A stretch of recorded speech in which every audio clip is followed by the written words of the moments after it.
Would you describe yourself as a supporter of BDS? Oh, absolutely. I have never concealed my support for the boycott sanctions movement. The BDS movement is an anti-Semitic and racist movement. To protest their situation non-violently using something like BDS is one of the most admirable pieces of resistance that we've ever seen anywhere in the world. We must continue to stand firm against the profoundly biased campaign to delegitimize the State of Israel through boycotts, divestment, and sanctions.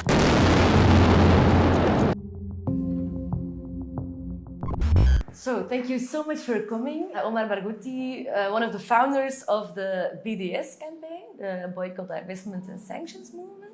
With COMAC, we are really in solidarity with the BDS movement. We support it for many years already. And we also organize solidarity trips to Palestine. The last few months, in May, June, the occupation in Palestine was on the news a lot. In what happened in Sheikh Jarrah and other places. And it looked like suddenly a lot more people were aware of what was happening and a lot more support was there. Can you maybe tell us a bit what happened there in Sheikh Jarrah and why? And also,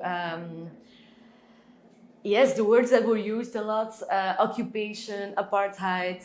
Can we really say that it's an apartheid? Can we say it's an occupation? Can you maybe tell us a bit more about that? I think it's several factors that have led to this outpouring of amazing solidarity that we're seeing since May until now. We've had solidarity with Palestine for decades, but with the BDS movement, we're reaching a new stage. And I think now more than ever, we're seeing how some of the seeds that we've planted long ago, over many, many years, are finally blooming, basically. So it might seem sudden, it might seem out of the blue, but it's not. It's not.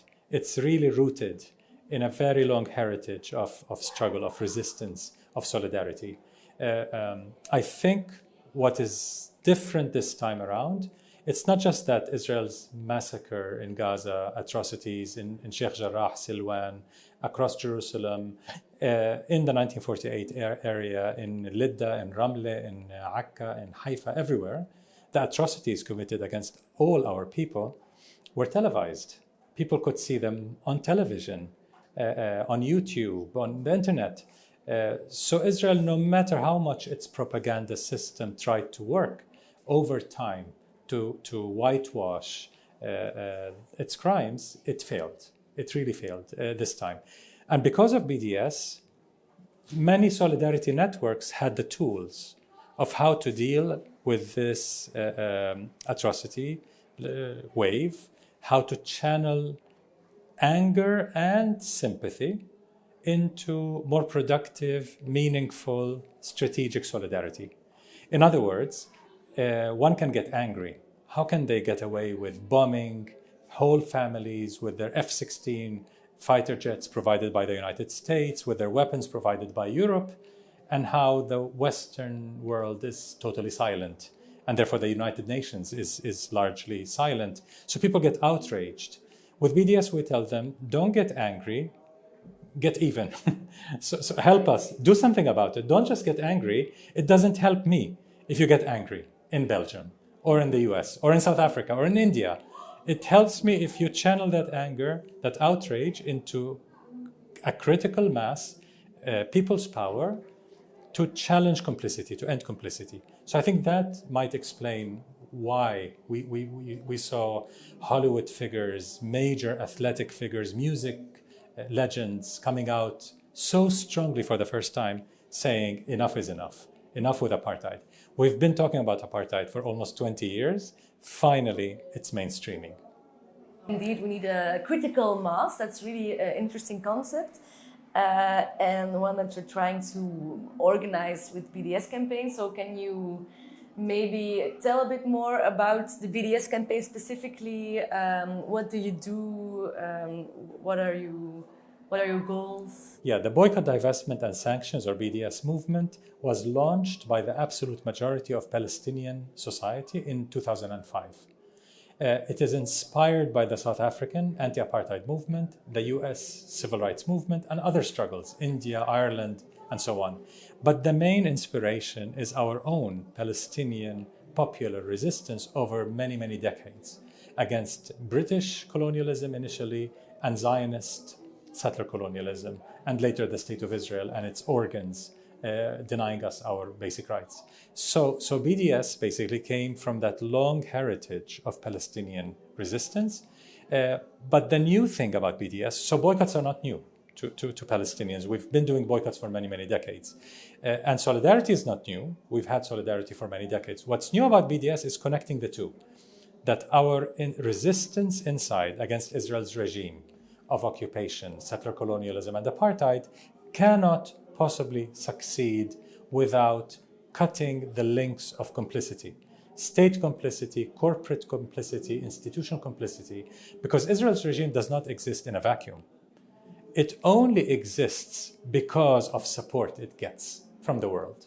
And it's not just governments, it's not just the obvious, the US, which is a partner in crime, the US government, and the European Union, which is another partner in crime. It's also corporations. It's also progressive trade unions whose pension funds are invested in companies demolishing our homes.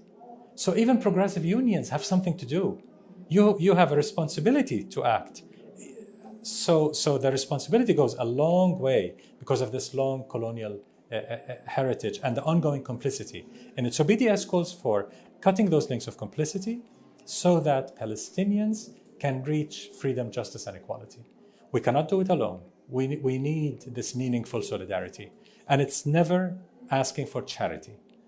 We're not asking people for charity. The second point I want to say is that BDS is not just a consensus-based movement led by the largest coalition in Palestinian society. It's also anti-racist and intersectional. Anti-racist as in we reject all forms of discrimination and racism. Sexism, misogyny, anti-black racism, anti-indigenous, anti-Jewish, Islamophobia, all forms of discrimination and racism, we categorically, unreservedly reject. We're also intersectional in the sense that we don't see Palestine as the center of the universe. Israel might think it is the center of the universe, but Palestinians don't think. There's so many people around the world that are suffering many levels of magnitude more than we are. We can never forget the colonial heritage, slavery, and what black communities are suffering from until today in the West as a repercussion of hundreds of years of slavery and injustice that continue to this day. So we cannot consider Palestine the center of the universe, but we see the connections. And they're not artificial connections, they're organic connections. The struggle for racial justice, for social justice, for climate justice, for women's rights, LGBT rights, they're connected. They're connected with liberation struggles like ours, with the Palestinian struggle. And it's no coincidence because the enemies are more united than ever. The 1% that rule the world are so blatantly united now. I mean, in the past, they used to be very disparate, separate. You cannot tell them.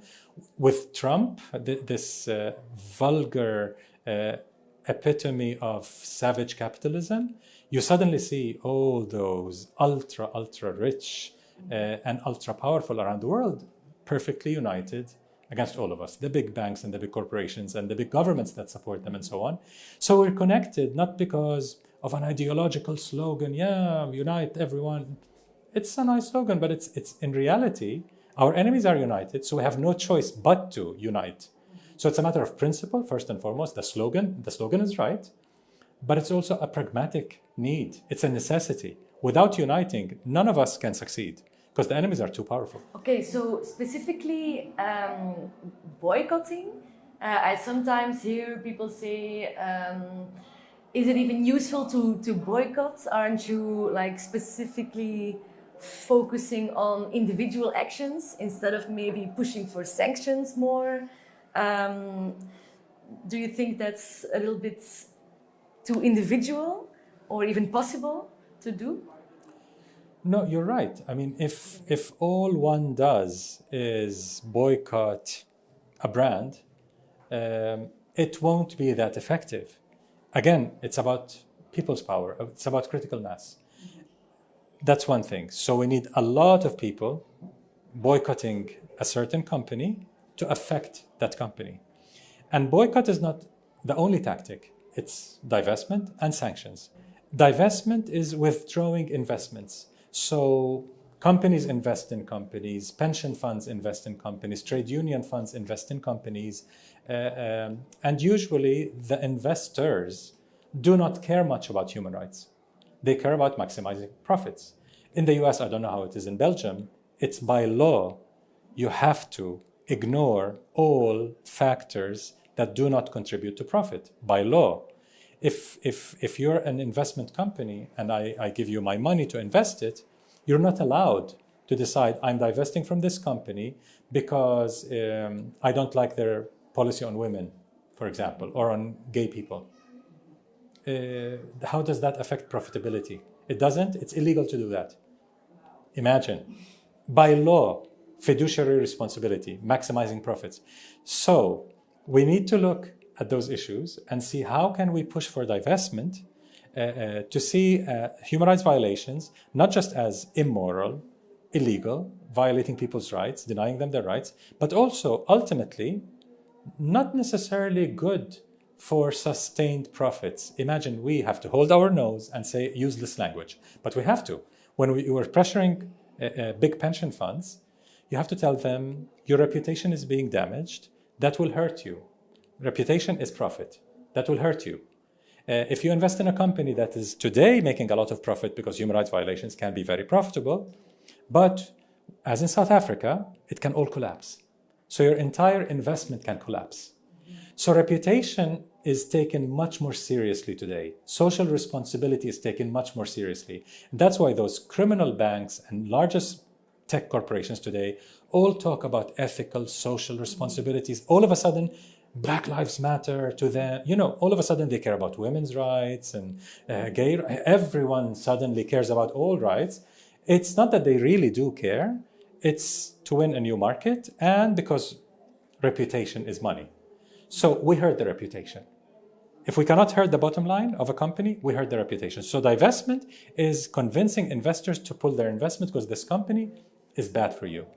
One big example is Veolia, the French conglomerate, which was involved in several projects, in Israeli projects that violate Palestinian rights. We campaigned against it for 7 years. It lost more than $20 billion worth of contracts around the world. Sweden, the UK, Ireland, Kuwait, US, elsewhere. Ultimately, it pulled out. So there were many divestments from Veolia. Bill and Melinda Gates Foundation, after a lot of pressure, divested from G4S, the biggest security company in the world. And that was one of the biggest hits against G4S because it's Microsoft's founder divesting from G4S. Horrible for its reputation. So that's part of what we do in terms of divestment. So sanctions, yes, of course, they're the most important. But how do you get to the S? Only through B and D. Because through B and D, you build the movement to get to the S. S, to get to sanctions, you need power in parliaments, in governments. How are we going to get power in parliament without building a grassroots movement with the unions and with women's group and anti-war movement and so on? I'm also really interested in the academic boycott specifically because, as a student movement, COMAC is really trying to push universities also to end that complicity. But can you tell maybe a bit more about how we could do that? What should I do as an activist student, a student organizer, to organize a BDS campaign on my university? Well, there's so many ways. Okay. BDS is context sensitive, which means those activists in any particular context know best what can be done, what cannot be done. They know the particularities. We don't know the power balance in Leuven University or in that university. We don't know. Student leaders know. They know exactly how much we can achieve, how much we cannot.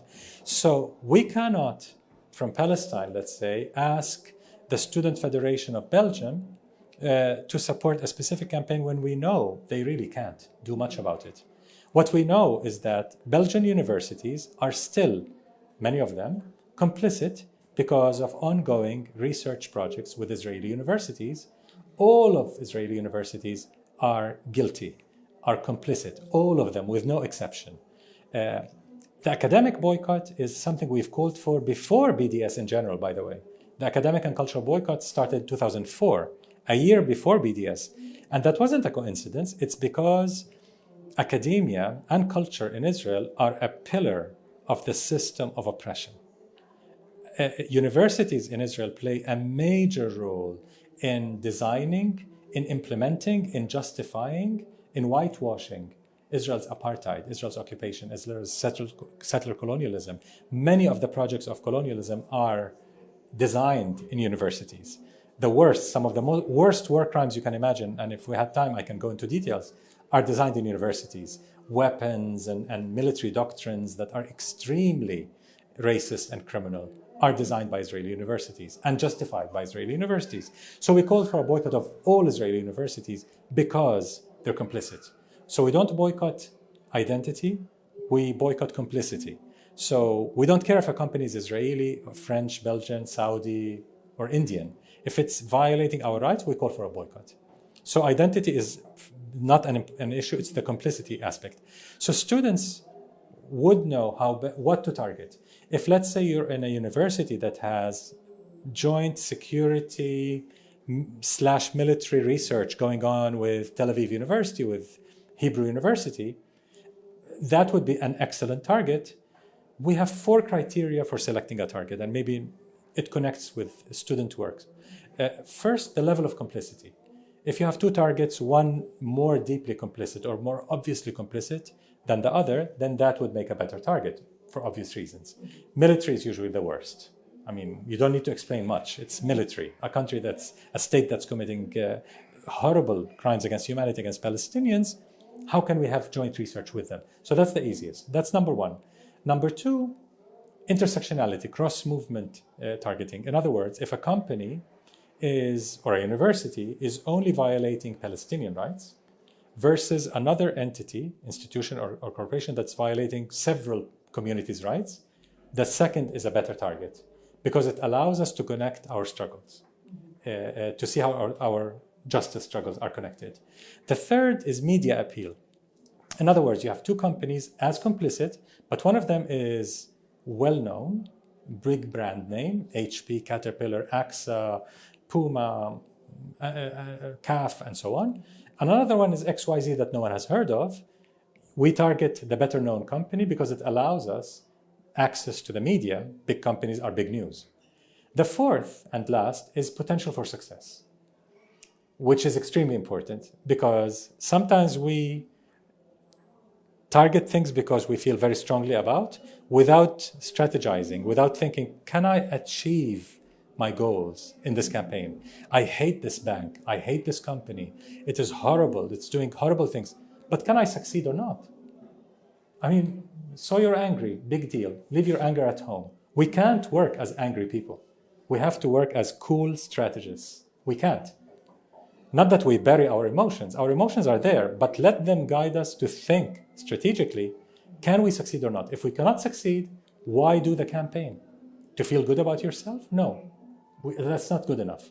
We need to end injustice. We don't need just to feel good about ourselves. So being strategic, focusing on potential for success might help students in deciding what project, what company to target.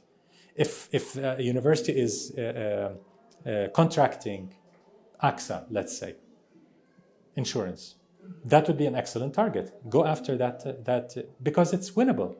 There's so many insurance companies. Why AXA? AXA is invested in Israeli companies that are violating Palestinian rights. Divest from AXA. Find another contractor. Why do we need AXA? So that would be a very easier target than, let's say, with Intel.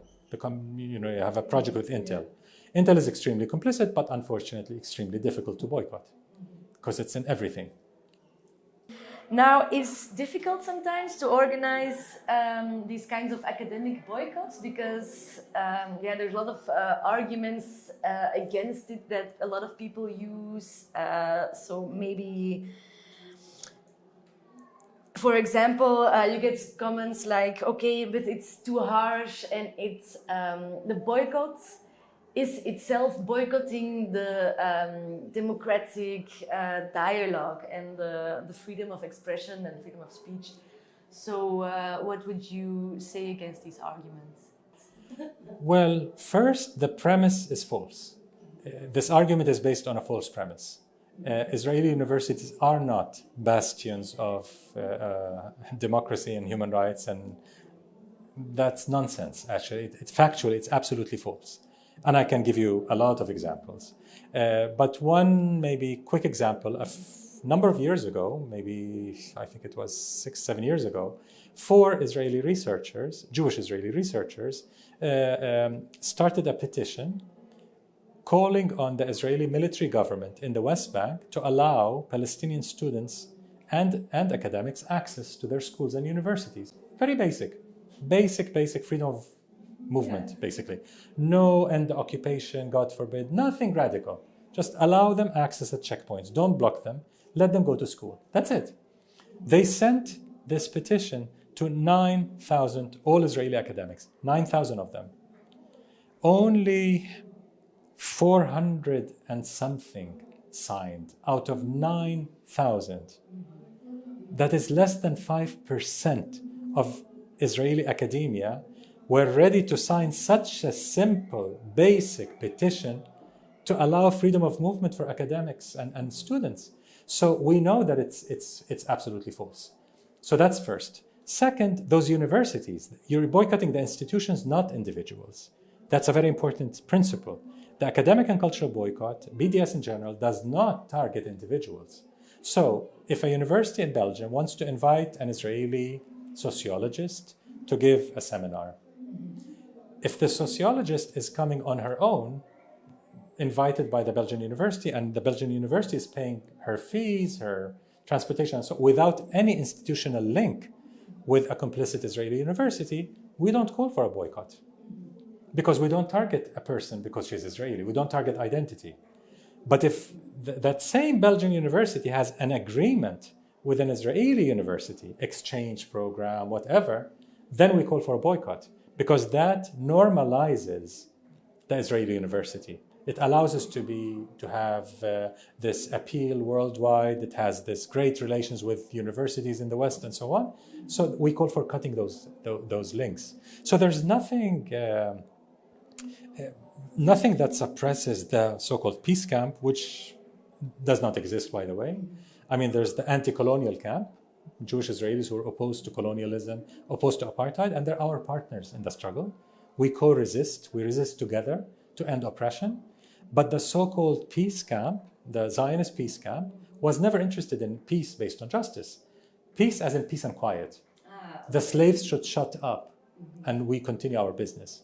We give them a few bones, so they shut up. That's the so-called peace camp during the Oslo period.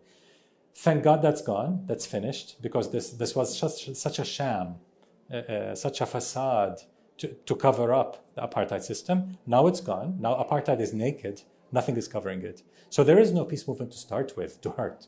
It's Israeli universities that are involved in apartheid, in crimes, in building the wall, in the crimes against Gaza. Israeli universities are involved in every one of those. The drones that bomb our children in Gaza were designed by Technion University. So how can anyone justify a project with Technion University when it's involved in war crimes, not in being politically incorrect? Yeah. Okay, so that's really interesting, thanks. But there are a lot of these kinds of arguments that I hear when we're trying to organize a boycott, an academic boycott.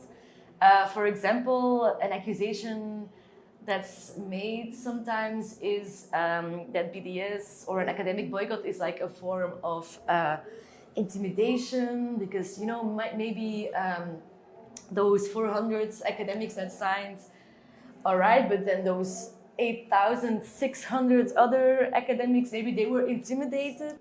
Well, Not really, because Jewish Israelis are privileged. They don't suffer if they sign a simple petition calling for Palestinian freedom of movement. They might suffer some consequences if they sign BDS, for example. Some consequences, I mean, let's not exaggerate it. Because Israel has always been democratic for Jewish Israelis and apartheid for Palestinians. I mean, it always had this dual identity, this schizophrenia. When they say Israel is a democracy, only for Jewish Israelis, not for us, the indigenous Palestinians. It was never a democracy. It was always a settler colony and an apartheid system. So there is no intimidation. I mean, even now, when the space, democratic space in Israel has shrunk a lot with the rise of the far right and the fundamentalist Jewish right, so even Jewish Israeli academics are feeling the heat. But it's nothing compared to what Palestinian academics are feeling. They're being imprisoned, they're being killed, they're being injured, they're being denied freedom of movement, and they're being denied academic freedom in its most basic. So there's just no comparison between the two. So, and we try to look into an exchange program that our university, the Faculty of Medicine, had with an Israeli hospital. And the argument I heard there was, but okay, maybe they're complicit, that hospital, but they're also saving lives. Aren't we depriving ourselves from these innovations in the medical field, but also, for example, the technological field? Aren't we depriving these innovations when we boycott them academically? Yeah, this is largely part of Israeli propaganda, which has been quite successful. And white European colonially minded people tend to fall into that because Israel is another white European colony. And they love Israel because of that. The establishment loves Israel because it's an extension of white colonization. So European colonization is not over. Israel is the last, most blatant. I mean, there are other cases, obviously. The Caribbean, Africa has a lot of semi-colonized states, but Palestine is colonized, as in old-fashioned settler colonialism, like Algeria, and like South Africa, and so on. So I think there's this affinity, this readiness to accept Israeli propaganda. Now, Israel's universities, even in Western rankings of the top universities, never make it to the top 100. I mean, rarely. You'll find universities from all over Europe and the US, obviously, in the top 100. Hardly ever you'll see an Israeli university. Maybe the first top Israeli university will be number 120, and then the next one will be number 250. But you'll find several Belgian universities way ahead. Why does Belgium or France or Britain need suddenly Israeli innovation? I mean, you're not talking about a state that has no advanced innovation or technology or universities. You talk about Belgium. Does it really need Israeli technology? I mean, how about French? How about German technology? Is it bad? I mean, is Israeli technology more advanced than Chinese or German technology? I mean, seriously? No, it's just a justification. It's just a cover. It's just a cover. If an institution is committing war crimes and inventing something good, so let's do that. Let's assume it does. And some Israeli universities do have good inventions, obviously, in medicine, in psychology, in many fields, in high tech and so on. So does this mean that it's okay to forgive them for their war crimes because they invented something good? I mean, the Belgian colonial power, I'm sure, did some good, but killed a lot of Congolese. Should we forgive the Belgian colonial heritage because it did some good somewhere? I don't know what good it did, but it must have done something good. Some roads, I guess. Maybe, yeah, maybe bridges, some nice buildings using the money from Congo. But it killed so many people. So how can we morally accept that? Drug gangs in some Latin American countries, they do a lot of good sometimes for their communities. They might build football pitches, schools, clinics with the drug money. But they're doing drugs, which is destroying the lives of so many. Should we not go after them because they're building schools? There's this ethical dilemma that you always have to judge. If they're committing war crimes, that's it. That's a red line. Nothing else justifies being complicit in the perpetration of apartheid, of war crimes. Also, I'm interested in an accusation that the BDS movement gets a lot of the times, critiques that it would be anti-Semitic, because I think the Israeli government really explicitly says BDS is anti-Semitic. So I'm wondering how you respond to that. First, Israel is absolutely in no position to decide who's anti-Semitic and who's not, because Israel is in bed with the anti-Semites of the world. Israel's best friends around the world are fascist states, fascist parties that are patently anti-Semitic. I mean, from Bolsonaro to Orban to Modi to so many others, to the Freedom Party in Austria, to Alternative for Deutschland in Germany, to Geert Wilders in the Netherlands. And the fascists of the world are Israel's best friends. And these are all anti-Semites. These are all patently not just anti-Black and anti-Muslim and anti-Arab, they're anti-Jewish as well. Israel has no problem with that, as long as they work with Israel, as long as they support Israel. So Israel is in no position to tell anyone whether anti-Semitic or not. Second, we should never accept this attempt at bullying people, shutting them, silencing them, by saying that if you criticize Israel, you're criticizing all Jews. Actually, as I said many times, this argument itself is anti-Semitic, because saying that an attack on Israel is an attack on Jews equates Israel and all Jews. It's as if Israel and the Jews are one and the same, as if there is the Jews. All of them, those people are a different species. They don't have diversity, they don't have views, no politics, they're all one and the same. That's like old-fashioned European Christian anti-Semitism, really. And Israel is making that same argument, that all Jews and Israel is one and the same. An attack on Israel is an attack on Jews. That's unacceptable because it's an anti-Semitic statement, because it's a false statement. We oppose anti-Semitism as we oppose all forms of racism categorically. We don't accept any anti-Semites to work with us. We don't tolerate anti-Semitic discourse in our movement. And we're very serious about that. For example, there was a BDS group, I won't mention where, that published on their website, on their Facebook page, some cartoons that were borderline anti-Semitic, and one of them was just anti-Semitic, not borderline. We wrote to them, take them down immediately, and publish the BDS movement's anti-racist principles, which clearly state that we oppose anti-Semitism, or else we'll go public and attack you. And you can no longer use the BDS name. They refused, we attacked them publicly. And since then, they dropped the BDS name. So we do it in action, not just in talk. And that's a BDS group. It's claimed it's a BDS group. We don't tolerate that. The last point is that Israel is terrified by the growth of Jewish support for BDS, especially in the United States, where it matters the most. A recent poll showed that 20% of liberal Jewish Americans support BDS. 20%. Imagine, 1/5 of young Jewish Americans who are predominantly liberal not only oppose Israel, but support BDS.